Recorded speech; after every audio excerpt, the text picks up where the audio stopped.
Good evening मित्रांनो. मी आज आपल्याला पुढील ॲपरिझम 51 चालू करत आहे. निसर्गात दिसून येणाऱ्या या उदाहरणावरून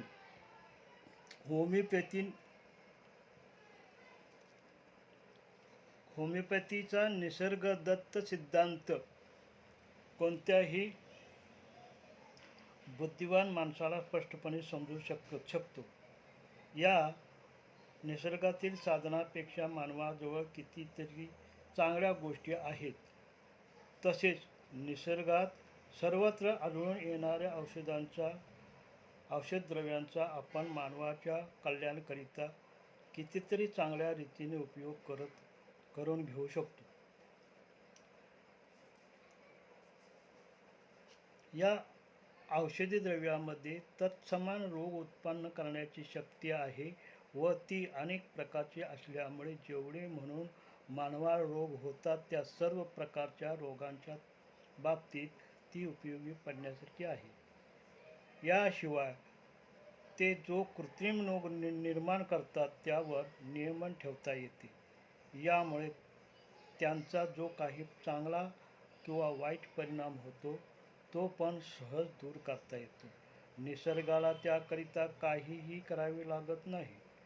याशिवाय या औषधाच्या मात्रा कमी अधिक करता येतात आणि या द्रव्याच्या सूक्ष्मीकरणामुळे व प्रभावीकरणामुळे निसर्गाला होणाऱ्या गतिमान रोगापेक्षा किंचित बलवत्तर रोग पण निर्माण करता येतो आणि त्यामुळे निसर्गावर जोराचा आघात होण्याची शक्यता राहत नाही व आपले जे उद्दिष्ट आहे की रोग लवकर व कायमचा बरा झाला पाहिजे ते पण चांगले साध्य होऊ शकते. रोग निर्मूलन होऊन कायमस्वरूपाचं आरोग्य प्रस्थापित होऊ शकते. ॲपरिझम 52. कोणताही बुद्धिमान व विचारवंत चिकित्सा करणारा डॉक्टर अनुभवांती कधीही इतरावर ॲलोपॅथीची चिकित्सा करणार नाही. या प्रकारच्या चिकित्सांमध्ये शरीराचे जे भाग आजारी नाहीत त्यावर उगाच आघात करण्यात येतात. उदाहरणार्थ, जुलाबाचे औषध देणे, एका विशिष्ट भागाला आग धरणारी औषधं लावणे इत्यादी प्रकार करण्यात येतात आणि अशा पद्धतीने रोगोत्पादक चिकित्सामुळे रोग्याची प्रकृती दिवसेंदिवस बरी होण्याऐवजी खालावत जाते. याशिवाय या चिकित्सा पद्धतीत अनेक अशा औषधांचे मिश्रण असते. विधर्मी रोग शरीरात कृत्रिमरित्या निर्माण केल्यामुळे आजपर्यंत कोणताही रोगी दुरुस्त झाल्याचे दिसून येत नाही व निसर्गातही असे आढळून येत नाही. कृत्रिमरित्या निर्माण केलेली विधर्मी रोग जर सौम्य असेल तर हा सौम्य रोग निघून गेल्यावर पुन्हा जुना रोग वापस येतो.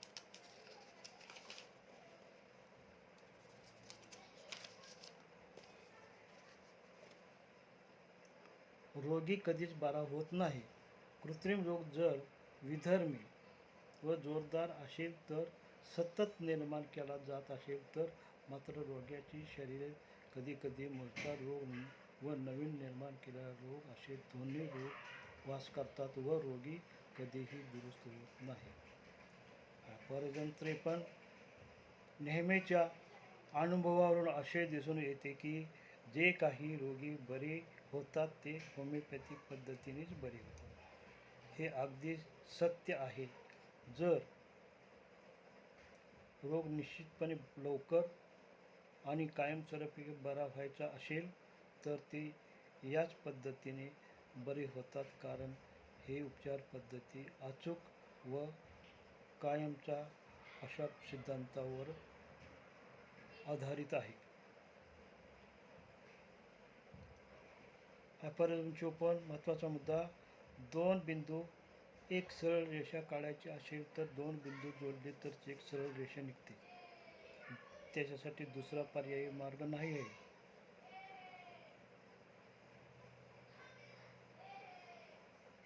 त्याप्रमाणे चिकित्सा करण्याची 3 पद्धती संभवतात.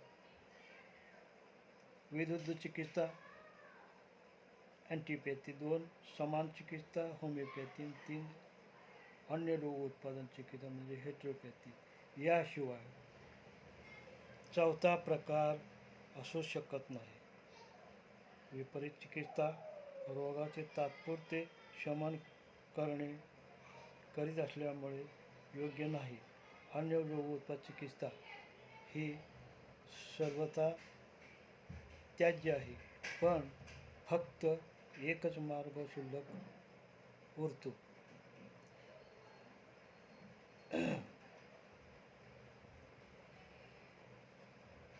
याशिवाय हा मार्ग सौम्य खात्रीचा आहे. याशिवाय येणारा गुण चिरकालीन टिकणारा आहे. शिवाय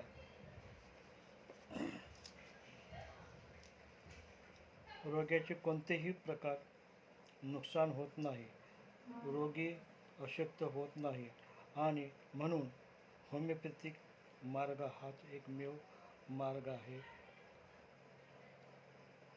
असे सर्व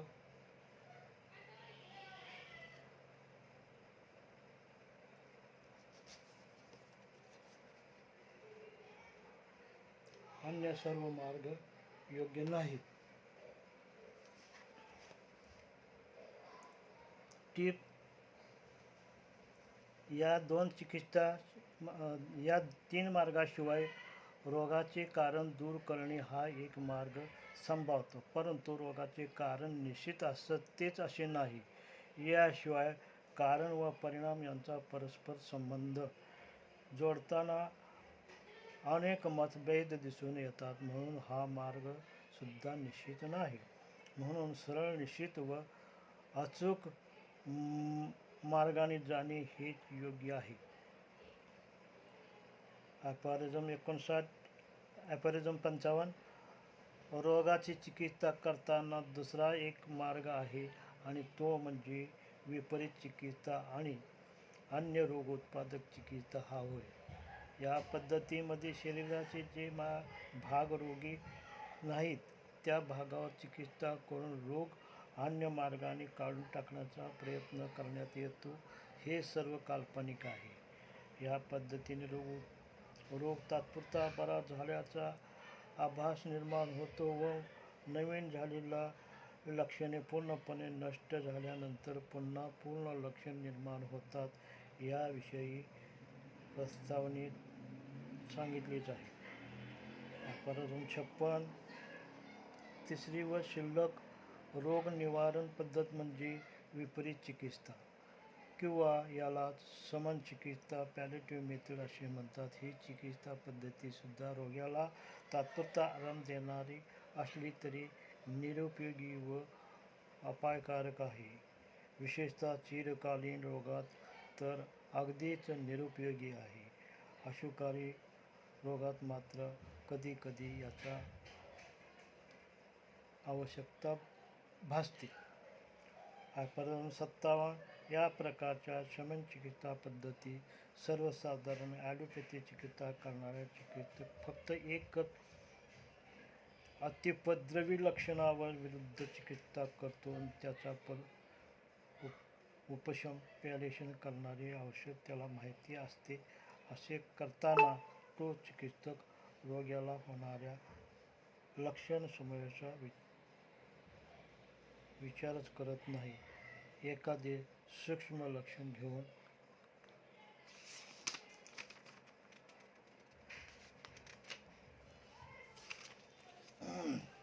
चिकित्सा करणे हे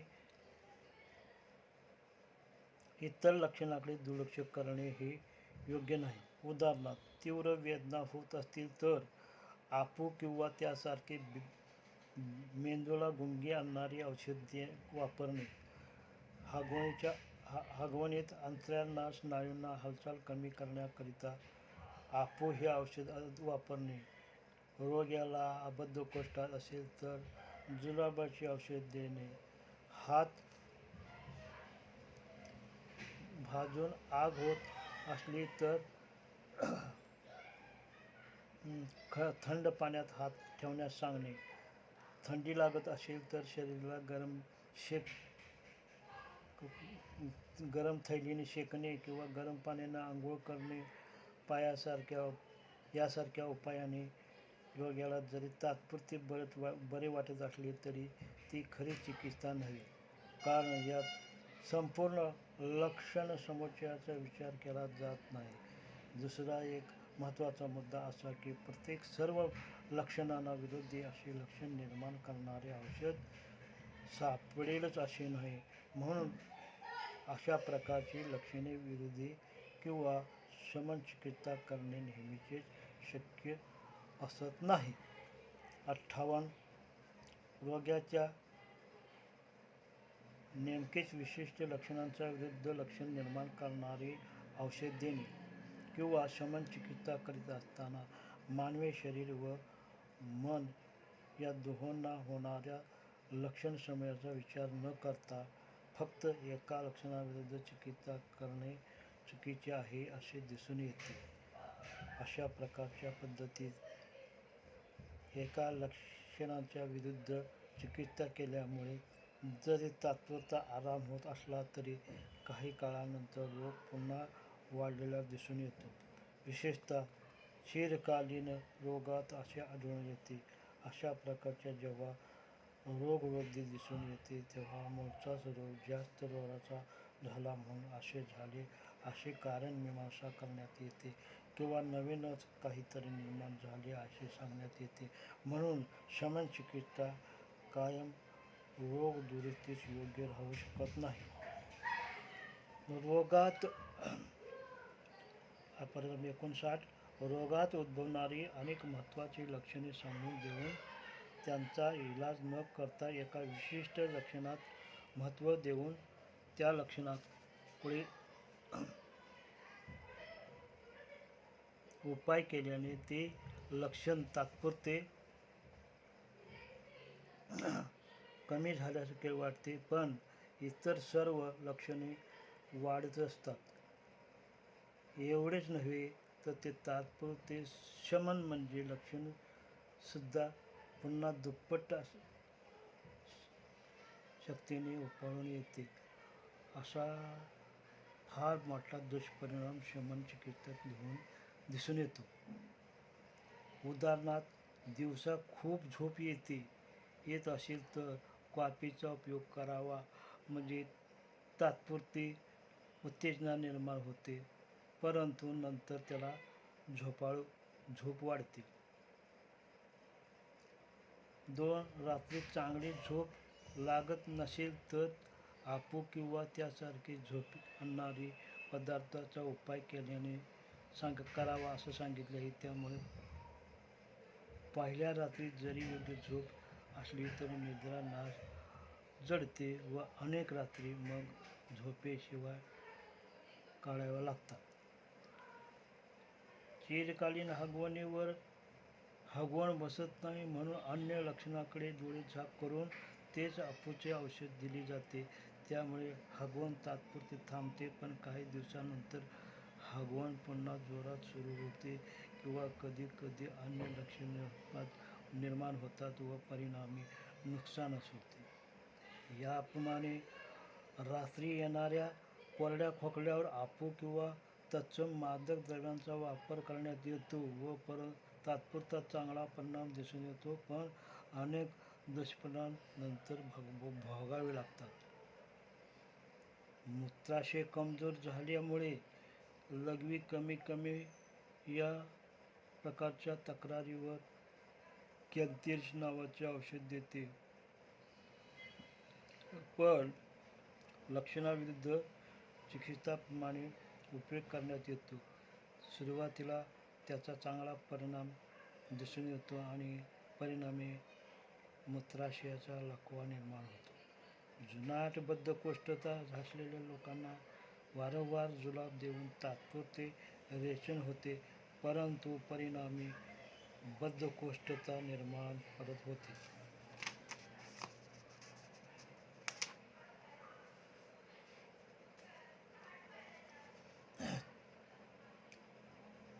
चिरकालीन अशक्तपणा घालवण्यासाठी दारूचा ताकदीचे औषध म्हणून वापर करण्यात येतो, परंतु परिणाम असा होतो की काही दिवस चांगले वाटते आणि नंतर अशक्तपणा वाढतच जातो. 8. भूक लागत नाही म्हणून कडू, तिखट, गरम औषधाचा वापर केला जातो. त्यामुळे सुरुवातीला तात्पुरती भूक जरी वाढत असली तरी दुय्यम क्रियेने उलट भूक मंद होते व दिवसेंदिवस पोट खराब होते. 9 नंबर, जळलेल्या भागावर आग कमी होण्याकरिता जरी प्रथम थंड पाणी उकळल्याने आग तात्पुरती कमी होत असली तरी परिणामी जास्तच आग व्हायला लागते व लाली वाढायला लागते. 10. नाक चोंदत असताना काही औषधे वापरली जातात. त्यामुळे सर्दी वाढवण्याचा किंवा श्लेष्मस्राव वाढवण्याचा प्रयत्न केला जातो, परंतु प्राथमिक क्रिया संपल्यानंतर दुय्यम क्रियेने उलट नाक अधिकच बुजून जाते. इलेक्ट्रिकच्या साहाय्याने स्नायूंना उत्तेजित करून तात्पुरती शक्ती निर्माण करण्याचा प्रयत्न केला जातो, परंतु परिणामी म्हणून दुय्यम क्रियेवर या स्नायूची पूर्ण शक्ती नाहीशी होऊन लकवा निर्माण झाल्यासारखं दिसून येतो. 12. अशुद्ध रक्तवाहिन्यांतून रक्त काढून टाकण्याच्या प्रक्रियेत जरी डोक्याकडे रक्ताधिक्य तात्पुरते कमी होत असले तरी परिणामी डोक्याकडे जास्त रक्त धावल्यासारखे दिसून येते आणि विरोधी परिणाम दुय्यम क्रियेमुळे दिसून येतो. अशा रीतीने लक्षणाविरुद्ध चिकित्सा करण्याचे तात्पुरते परिणाम जरी चांगले दिसत असले तरी दुय्यम क्रियेविरुद्ध लक्षण उत्पन्न होत असल्यामुळे दूरगामी परिणाम उलट होतात. मूळचा रोग बरा होत नाही तरी सुद्धा ॲलोपॅथी चिकित्सक गेल्या कित्येक वर्षांपासून अशा प्रकारची चिकित्सा करीत आहेत. लक्षणविरुद्ध 60. लक्षणविरोधी चिकित्सक जेव्हा सुरुवातीला चांगला परिणाम दिसतो व नंतर तोच रोग पुन्हा उफाळून वर येतो, तेव्हा सामान्य चिकित्सक साहजिकच विचार करतो की ह्याच औषधाची अधिक मात्रा पुन्हा द्यावी. असे केल्यानंतर त्याला काही परिणाम दिसून आला नाही तर त्यापेक्षा अधिक मात्रेचे औषध दिले जाते. परिणामी त्या औषधाचे दुष्परिणाम त्याला